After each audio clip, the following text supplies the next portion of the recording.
Bien, a mí me gustaría iniciar mi participación contándoles un poco cuál ha sido mi proceso de acercamiento a este tema de la migración. Este comenzó hace como ya casi 10 años y en ese tiempo yo organicé una especie de coloquio aquí en el auditorio de la facultad que se llamó "Donde está mi pan, está mi tierra". Es un refrán argelino y en este coloquio invité a personas que habían salido de su país ya hace bastantes años y lo que los identificaba era sobre todo su historia de exilio. En ese entonces, para mí, la migración estaba todavía en estas formas del exilio político sobre todo, pero pronto yo me di cuenta que si esta forma de exilio había sido constante durante los años 70, sobre todo aquí en el Cono Sur, que llegaron muchas personas a México, esa forma de migración había cambiado y sobre todo se había transformado de una forma tan evidente que no podía seguirse pensando de la misma manera, la migración. Esta imagen que tenemos, que muestra la inmolación de un inmigrante rumano frente al Ministerio de Relaciones Exteriores en Madrid, refleja, en mi opinión, el sufrimiento extremo, toda la penuria a la que se ven lanzadas millones de personas en todo el mundo a una migración forzada de un momento a otro. Y esto es obviamente consecuencia de los modelos de economía excluyentes, de las guerras por conflictos políticos, religiosos y raciales, ¿no? El caso de Darfur, de Sierra Leona, todo lo que está pasando en muchos lugares del mundo, en África sobre todo, por persecuciones, invasiones, despojos territoriales, por ambiciones públicas o privadas y también por catástrofes ambientales. Esa es la constante de la migración, de por qué la migración ha tomado estas características de desplazamiento forzoso. Evidentemente que cuando yo empecé a notar estas formas constantes de migración, me di a la tarea de revisar toda la literatura disponible, pero yo encontré que al menos en las ciencias sociales, en la sociología y todo, no llegaba a reflejar el padecimiento de estas personas, lo que les estaba sucediendo. Hablábamos de números, hablábamos de la migración como en ese sentido abstracto, como de algo ajeno, pero nunca alcanzábamos a tocar a las personas. Entonces, en mi tesis doctoral, yo me di a la tarea de elaborar una semántica, una forma de escritura que abordara esta condición emergente y predominante en la sociedad contemporánea, que se origina en esta amalgama de pobreza extrema y de migración forzada. Un tipo de experiencia que está lejos de las nuevas épicas del desarrollo globalizado y que le di el nombre de indigencia transhumante.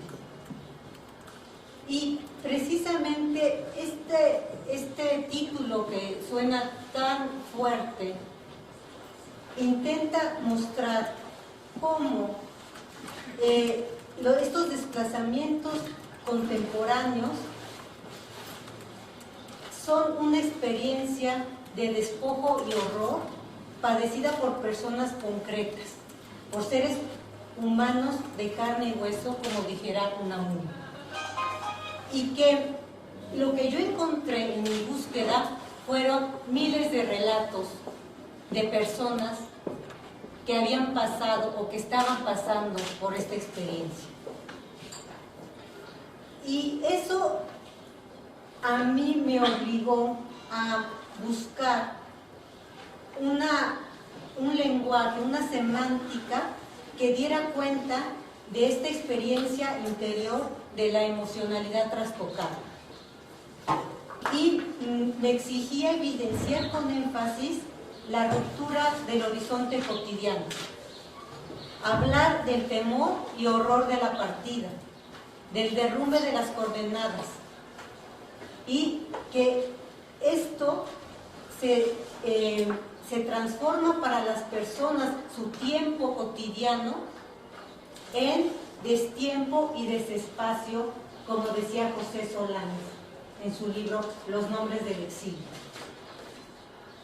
Esta huida, para muchas personas en estas condiciones, que son ya predominantes en el mundo, es decir, la migración planeada con algo de recursos, es marginal en comparación con esta migración forzada. Y entonces esta huida se convierte en la única alternativa ante la muerte segura. Se escapa en medio de la línea de fuego.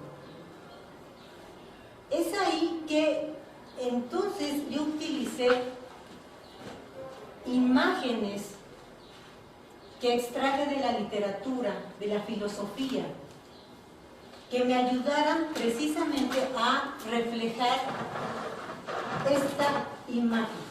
Ese hombre murió después de este evento, y por fin lo que él pedía al ministerio es que lo regresaran junto con su familia a su país. Estuvo vagando durante semanas y pidiéndoles que lo regresara, no pedía otra cosa, y no le hicieron caso. Después de este evento, obviamente regresaron a su familia a su país, pero él murió. Entonces, ¿cómo hablar de todo esto? De la indiferencia en el ámbito político, en el ámbito institucional, de lo que viven las personas migrantes, el total anacronismo de las políticas migratorias en todos los países del mundo, porque aún en los países europeos hay serios retrocesos en las políticas migratorias de apoyo a migrantes. Cada vez se cierran más las fronteras. Y entonces, mi idea en esta investigación fue reflejar con la mayor fuerza narrativa este padecimiento.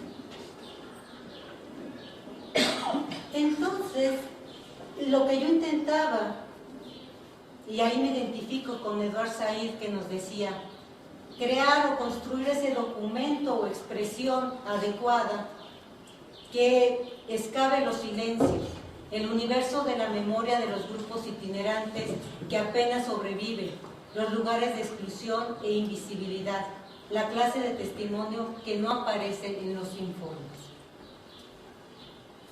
De ahí que desgraciadamente por el tiempo yo no puedo platicarles todo el conjunto de imágenes que son realmente provocadoras y que nos invitan a la reflexión, pero yo intenté imaginar el proceso, el cómo llegaban estas personas, cómo huían, después cómo llegaban a estas ciudades convertidas en metrópolis aleph, y que yo aquí utilizo la metáfora del Aleph de Borges para reflejar precisamente cómo estos estas comunidades rurales, estos ámbitos rurales, se han convertido literalmente en un llano en llamas, que es de Juan Rulfo, esta imagen,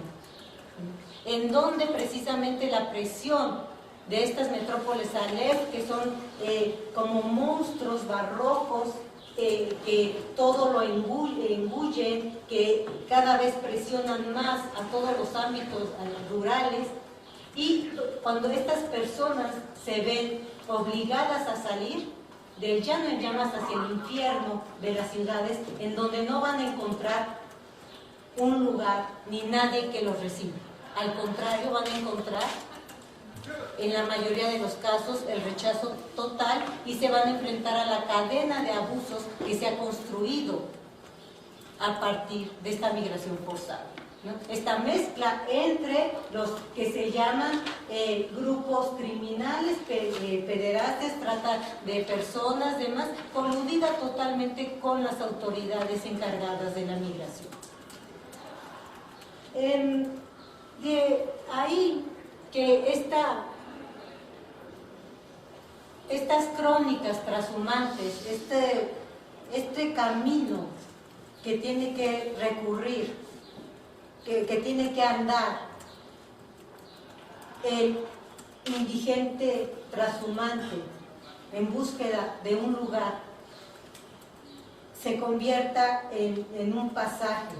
Siempre están en este pasaje, por lo que la persona migrante se ha convertido en un ser sin lugar.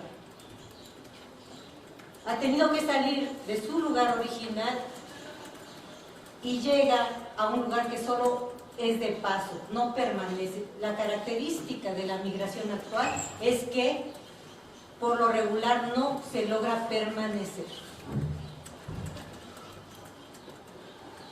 Y lo que sucede a su llegada a las ciudades es que es esta población invisible, la que fingimos no ver, la que a nadie le interesa. Esta población como sobrante. ¿Por qué? Porque las ciudades, la mayoría de las personas con algún tipo de recursos, estamos inmersos en una especie de hedonismo fáustico, que yo ahí lo saqué precisamente del Fausto de Goethe, pero que es toda esta dinámica del consumo obsesivo, y que tiene que ver precisamente con este vacío que han creado como una ausencia de sentido, y que solo se logra llenar a partir del consumo. Pero después de esta investigación que yo hice en el doctorado y de este panorama tan negro y tan extremo, pues me di a la tarea de pensar en una posibilidad, en una alternativa para todos nosotros, porque también es importante decir que tenemos, o para mí, después de todo este estudio, que cambiar radicalmente nuestra percepción sobre la migración y en concreto sobre la persona migrante, sobre esta figura tradicional del migrante como alguien ajeno, extraño, como un extranjero, como un tercero. Para mí, seguir hablando en estos términos refleja que no se ha actualizado la lectura de la realidad social, que nos grita a la cara que todos formamos parte activa o pasiva del contexto de movilidad y migración masiva en sus diferentes espectros, ya sea como tránsito, diáspora, exilio o nomadismo. Es evidente también que la cara principal de este contexto móvil no es la del festín del avance tecnológico y los viajes turísticos reales o virtuales, sino la verdadera tragedia que representa para toda la humanidad la experiencia de millones de personas que transcurre entre la pobreza material y los desplazamientos forzosos.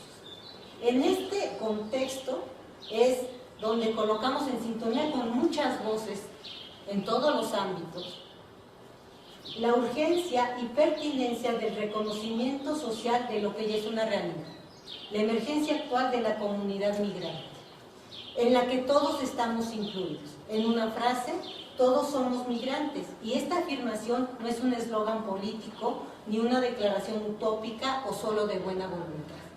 La comunidad migrante es el horizonte emergente del siglo actual y en el que incluso los que transitamos supuestamente con más recursos, dígase turistas, académicos, funcionarios, ejecutivos, etc., no estamos libres de ser despojados de ellos, incluidos nuestros papeles de identificación, por lo que fácilmente podemos descender al nivel de ilegales y sin papeles.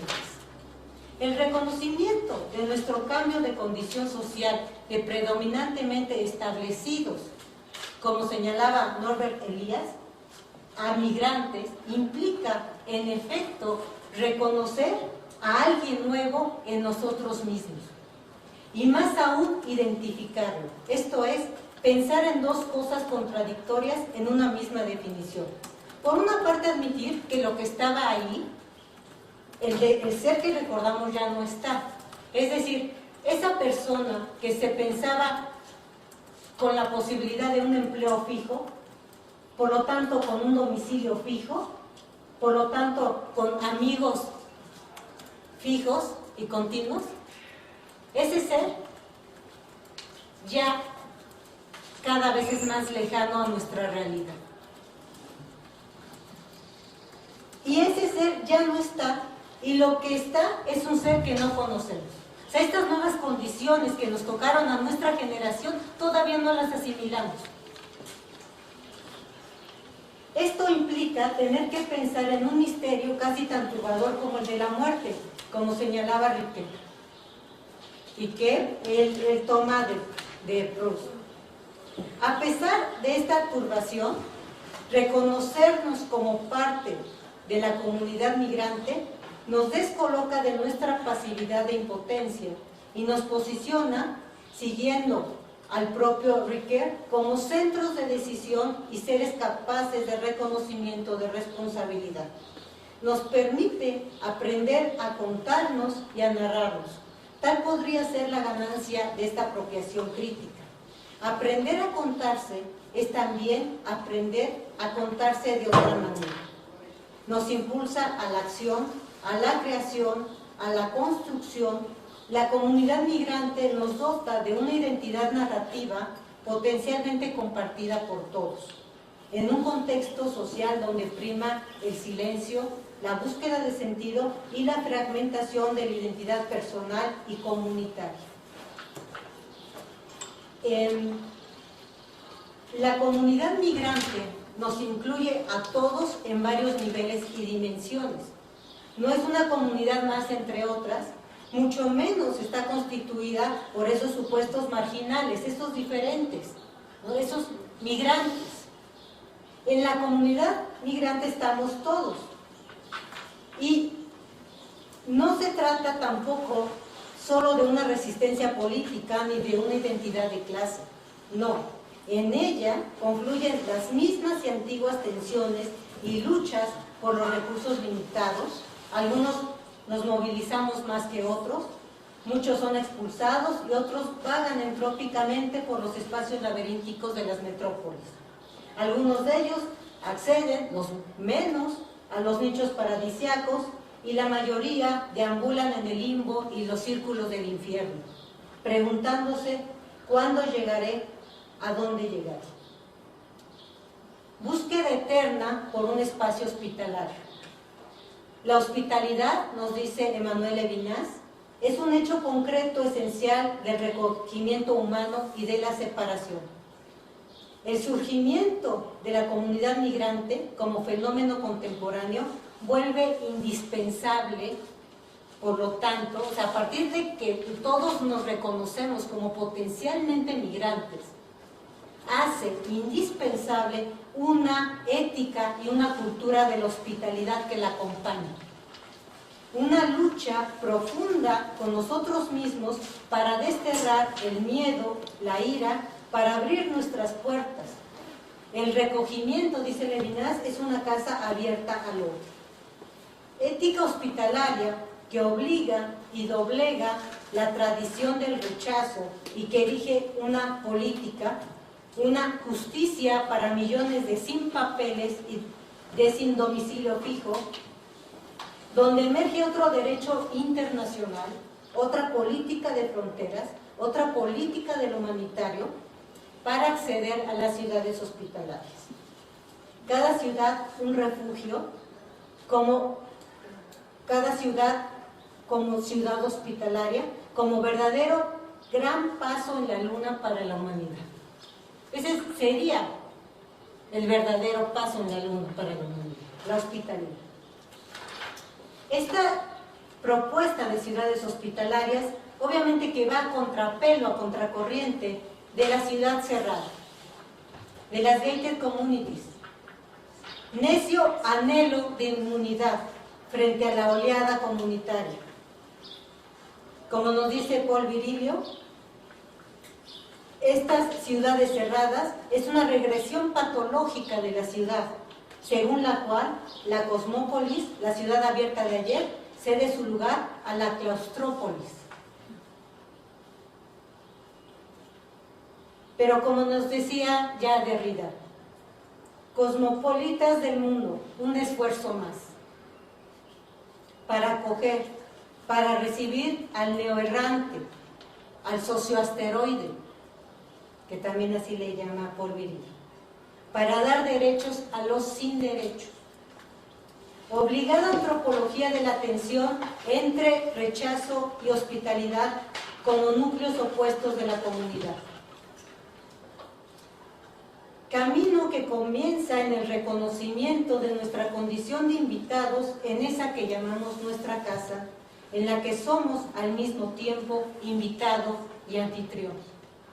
Implacable ley de la hospitalidad, nos dice Levinas, el anfitrión que recibe es un huésped recibido en su propia casa.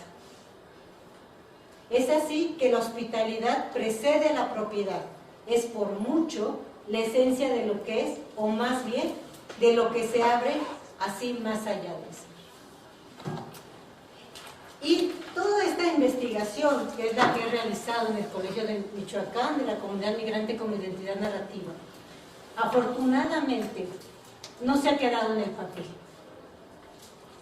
Y realmente yo quiero compartir con ustedes esto porque a mí me parece una noticia importante, que el gobierno del DF, a través de la Secretaría de Desarrollo y Apoyo a las Comunidades Rurales, ha lanzado, ha trabajado una iniciativa de ley a partir de esta investigación que se llama Ley de Hospitalidad y Atención al Migrante, en el que los migrantes que lleguen a la Ciudad de México, sin importar cómo hayan llegado, o sea, sin importar su estatus migratorio, y estamos hablando también de los migrantes nacionales, de los que llegan aquí provenientes de otros estados en estas situaciones de pobreza, en estas condiciones de pobreza, tendrán acceso al conjunto de servicios y programas que tiene el gobierno del DF, como albergue, ayuda de alimentos, salud, educación y demás, en este pasaje, en este tránsito que se va, tiempo de tránsito en que se va a definir su situación migratoria, ya sea que porque la mayoría de ellos van hacia Estados Unidos, pero lo importante es que en su estancia en la Ciudad de México ellos reciban los servicios básicos de sobrevivencia. Entonces, para mí ha sido muy gratificante que todo este trabajo, este diagnóstico que parece tan extremo, tan negro, tenga un reflejo en las políticas públicas y que, y sobre todo, esta ley de hospitalidad les da el reconocimiento a los migrantes de calidad de huésped, les otorga la calidad de huésped, que va precisamente de la mano de todo este criterio de hospitalidad. Eso lo que hace es desmantelar todo el entramado que convierte a los inmigrantes en delincuentes, que convertía, ¿sí? Cuando se les otorga la calidad de huésped, inmediatamente ellos dejan de estar fuera de la ley, que nunca lo estuvieron realmente. ¿Sí? Pero la calidad de huésped no solamente evita que se les trate como delincuentes, sino que más allá de eso se les reconoce toda la dignidad y todo lo que ellos merecen solo por el hecho de ser seres humanos. Entonces, para mí es muy grato compartir esto con ustedes y les doy las gracias por haberme invitado a compartir esto.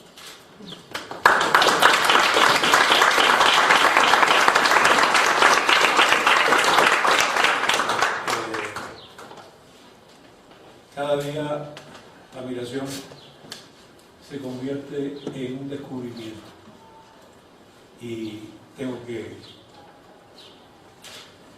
en primer término, hacer un reconocimiento a mi antecesora, la doctora Carretero, por el enfoque que ha hecho sobre el tema de la migración.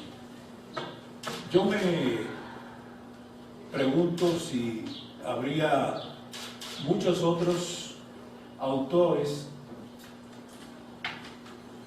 investigadores sobre la migración que se hayan preguntado desde la filosofía, la literatura, la psicología social, lo que nuestra compañera se ha interrogado.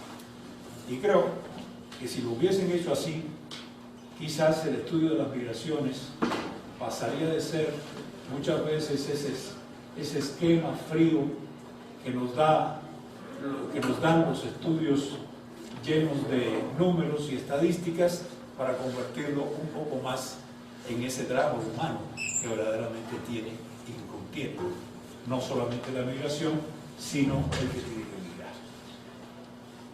Yo no soy un teórico de las migraciones, yo soy más bien un estudioso de la historia, de la teoría de las migraciones. ¿Por qué? ¿Y por qué llegué a ese nivel en los estudios sobre la migración? Porque hace muchos años, tampoco quiero yo hacer ninguna declaración de tiempo aquí para que no se descubra mi edad,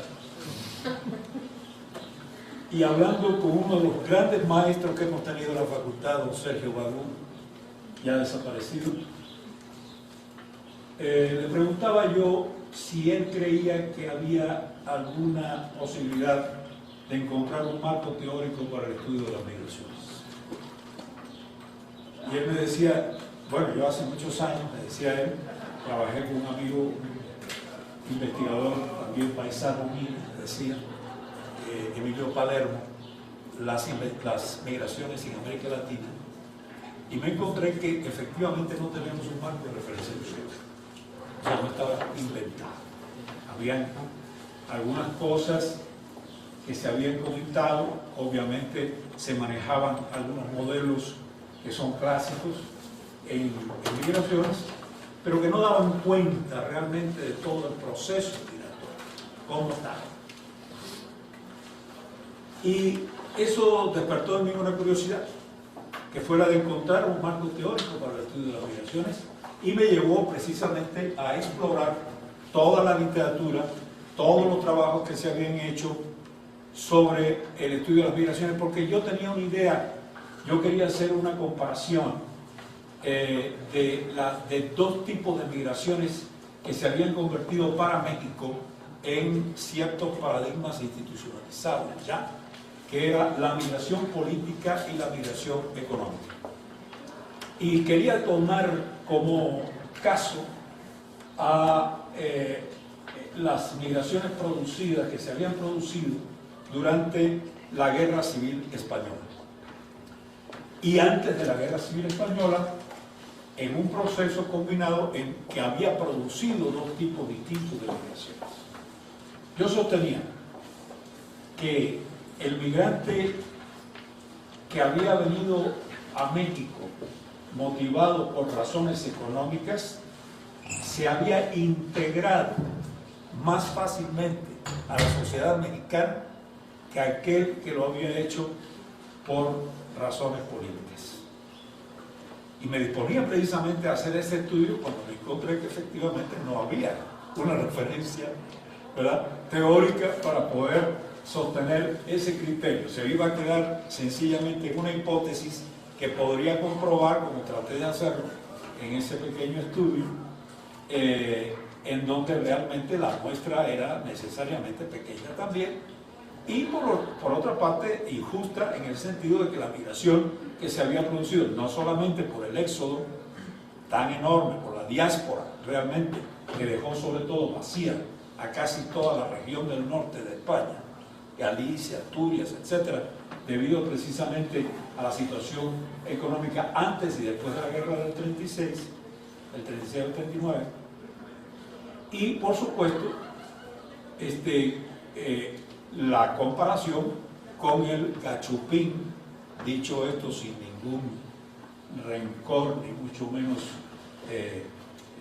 deseo de desmerecer las razones por las cuales ese epíteto surgió en la sociología y en la experiencia popular, sino que eso definitivamente definía a un migrante que había llegado a México con el objeto de hacer, como todos ellos, una vida mejor, buscar mejores condiciones de vida. Me encontré entonces con una serie de problemas que desde luego reflejé finalmente en un trabajo que se publicó muchos años después, este trabajo que tengo aquí, y que recoge precisamente todo el ámbito del desarrollo teórico de las migraciones en casi todos los lugares donde se estudia, que es prácticamente en todo el mundo hoy en día. De modo tal que la invitación a venir a este seminario me ha dado la oportunidad de confrontar con ustedes ideas que no parten de ninguna manera de una, vamos a decir, una conclusión teórica, sino específicamente por el contrario de nuestra gran interrogante que persiste todavía sobre cuál es el modelo realmente importante para aplicar a las migraciones internacionales, las migraciones internas y de cualquier tipo. Surge, por lo tanto, un problema que está relacionado directamente con el título de la convocatoria de esta tarde, que es la crisis y la migración en el ámbito de la crisis. Y desde luego eso nos va llevando poco a poco a hacer un análisis de cuáles son los elementos que son capaces o pueden explicar las migraciones en las crisis. En primer lugar, no se aclara, pero se supone que es una crisis económica, la crisis que estamos viviendo en la actualidad. Este bache en el que estamos iniciando. Y me trajo a la memoria, a la vez, una discusión bastante amplia que se sostuvo en otro escenario al que fui invitado, sobre la cuestión relativa a cómo se iba a comportar la migración mexicana en este proceso de la crisis actual. Yo sostenía y sostengo que la mayor parte de los migrantes mexicanos que existen en este momento en el mercado de trabajo más importante que todavía persiste en el mundo, es nuestro vecino del norte, no van a regresar. Va a ser un volumen pequeño, porcentualmente hablando, de migrantes que van a regresar. Y me fundamento mi criterio en una experiencia. En la crisis del 29 sucedió lo mismo. En casi todas las crisis posteriores que han habido económicas en el mundo, los migrantes, ya sean documentados o indocumentados, se quedan en el lugar en donde se encuentran. Por una sola razón. porque en el lugar del que procede, la situación económica es peor que la que está.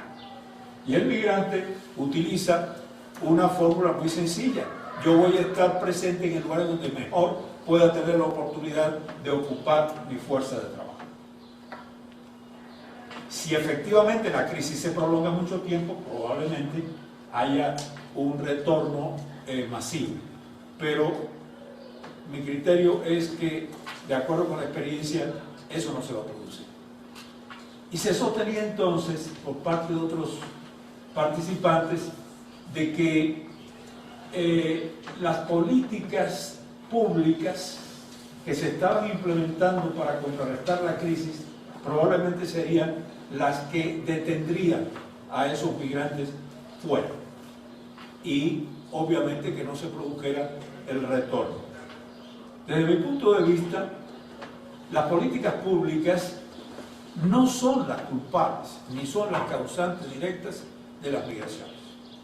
Ninguna política pública, ni la política pública de educación, ni el Plan Nacional de Desarrollo, ni ninguna otra política que de alguna forma pueda estimular o inhibir el proceso migratorio. El fondo, lo que subyace a la migración en América Latina, es el subdesarrollo económico, social y político que existe en nuestras sociedades.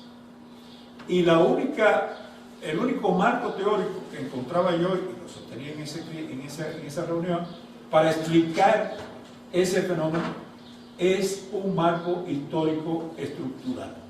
En otras palabras, tenemos que ir a la historia de nuestras sociedades para encontrar el drama de la migración. No podemos pensar solamente en el migrante como un elemento de tránsito ocasional que va únicamente a resolver un problema de coyuntura y se regresa a su lugar de origen, sino de una fuerza de trabajo que va a ser ocupada al más alto nivel de precio posible en donde quiera que se encuentre, a pesar de que tenga que arrostrar todas las vicisitudes y todo el drama que nos ha platicado la compañera Carretera. De ahí puede, por lo tanto, sacarse una conclusión muy, en cierto modo, controvertida. Yo, en lo personal, creo que el hombre es sedentario por naturaleza. Todo lo contrario de lo que opinan algunos colegas que estudian las migraciones.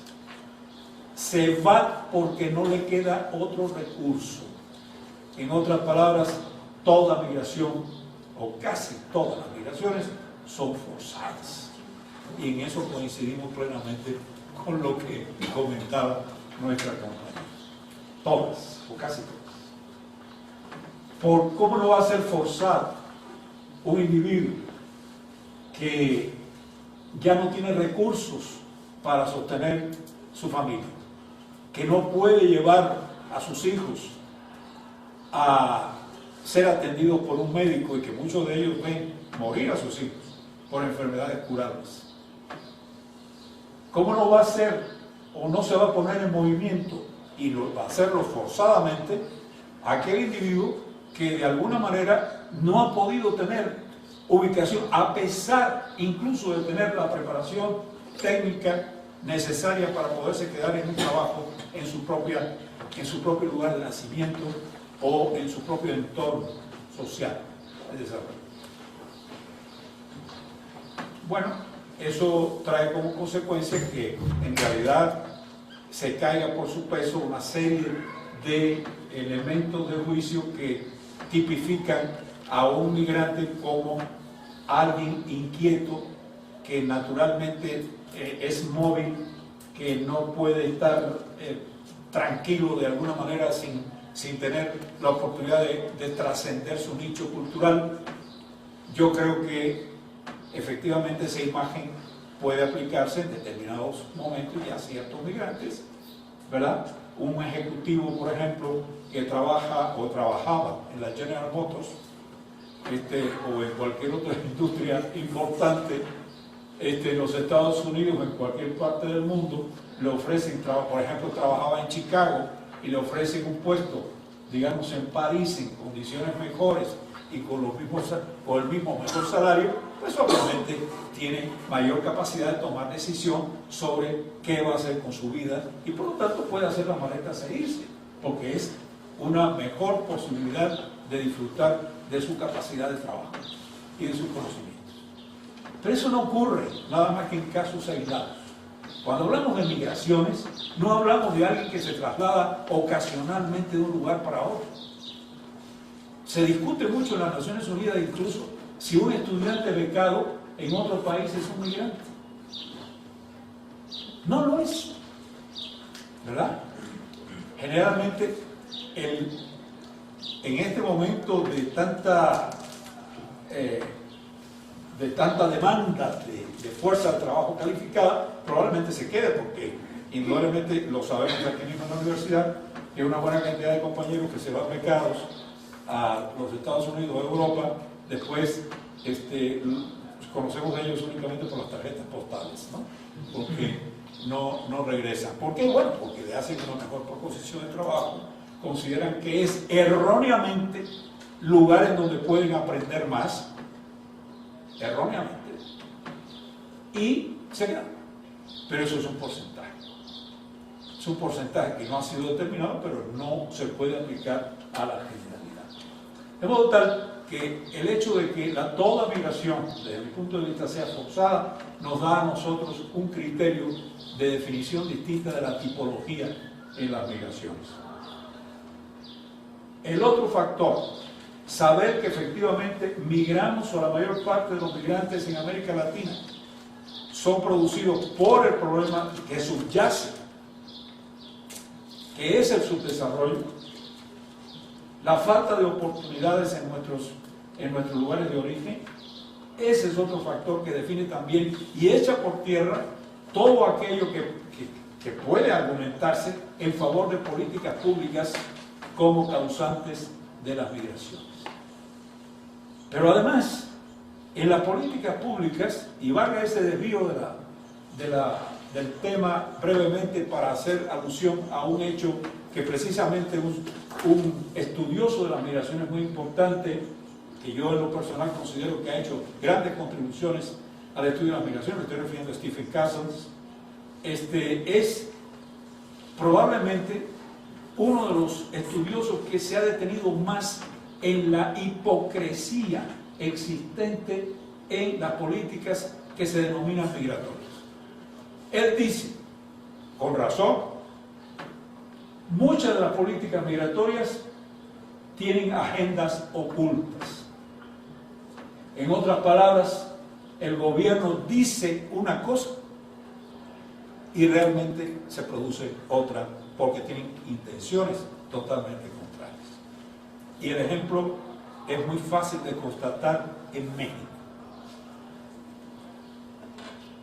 El segundo ingreso más importante en divisas del país, después del petróleo, son las remesas enviadas por los migrantes mexicanos. Estamos hablando de que el año pasado los migrantes documentados e indocumentados enviaron a México 26,000 millones de dólares. Se dice fácil, 26,000 millones de dólares. Es el tercer país después de China y la India de recepción más importante de divisas por concepto de remesas de sus migrantes. Si ustedes leen el Plan Nacional de Desarrollo, ustedes van a encontrar un discurso en donde el gobierno lo que quiere transmitirnos es que quiere retener esa fuerza de trabajo. ¿A quién pueden convencer con eso? ¿Cómo es posible que puedan decirnos que quieren retener a esos jóvenes que migran, cuando se sabe perfectamente bien, lo conocen muy bien, sobre todo el Banco de México, que si las remesas se redujeran nada más que en un 20% pondrían de rodillas a la economía mexicana. No podría sostenerse la economía mexicana. La devaluación del peso reciente, que se ha transformado en la retórica oficial como depreciación del peso y no devaluación, es producto, entre ellos, de la disminución que ha habido en las remesas de migrantes. En otras palabras, ha habido que incluso recurrir a lo que ha sido la fórmula tradicional, que es buscar una línea de crédito para apoyar el peso, para evitar precisamente un proceso inflacionario dentro de un enfoque general deflacionario, y restituir el ingreso que se estaba recibiendo con préstamos realizados por organismos internacionales. Si a eso agregamos una baja en el precio del petróleo, y si a eso agregamos otros elementos, otras variables de la economía que también van en descenso, tenemos un problema sumamente serio en el que el protagonista principal, o uno de los protagonistas principales, ha sido precisamente, y es la migración mexicana hacia los países industrializados, 99.5% para los Estados Unidos. De modo tal que esa política es hipócrita, falsa, mentirosa. Es una política que nos está diciendo una cosa mientras se dice otra. Y, desde luego, podría ser un comentario producto del análisis que nosotros hacemos de todo ese proceso en el estudio de las migraciones, quizás compartido por otros autores o otros investigadores en México, pero no. Les acabo de mencionar a un autor que hace tiempo venía ya razonando el problema de la remesa de divisas y el peligro que significaba que ese flujo tan importante fuera restringido, disminuido o suprimido, en su caso. O sea, es un fenómeno de carácter internacional que nosotros en México hemos sufrido y estamos sufriendo en condiciones muy especiales. La crisis, por lo tanto, no nos da a nosotros un marco de referencia que podamos aplicar directamente al fenómeno migratorio. Seguirán yéndose mientras en México no resolvamos el problema de darle un trabajo digno, estable, seguro a nuestra juventud, y sobre todo a nuestra juventud preparada, a nuestra juventud con los niveles tecnológicos, académicos necesarios para poder hacer una contribución importante no solamente a la economía sino a nuestra sociedad. Seguirán yéndose. Hablábamos, la doctora Carretero y yo, de que en Zacatecas se habla de que es un estado binacional. La propia gobernadora en algunos de sus discursos se ha referido a su sociedad como una sociedad binacional. Y cuando se le pregunta por qué binacional, porque es casi imposible de aceptar que pueda haber una sociedad de un estado de nuestra república que realmente pueda considerarse binacional, dice, porque viven más zacatecanos en Estados Unidos que los que viven en este momento en el estado de Zacatecas. Y por eso nosotros le llamamos un estado, es decir, una sociedad binacional. Bueno, eso refleja un drama, el drama mismo que ha pintado con esos rasgos tan bellos nuestra compañía. Pero es más allá de un drama personal, emotivo, de rasgos emocionales, psicológicos. Es un problema económico latente, permanente y de suma gravedad. Muchas gracias.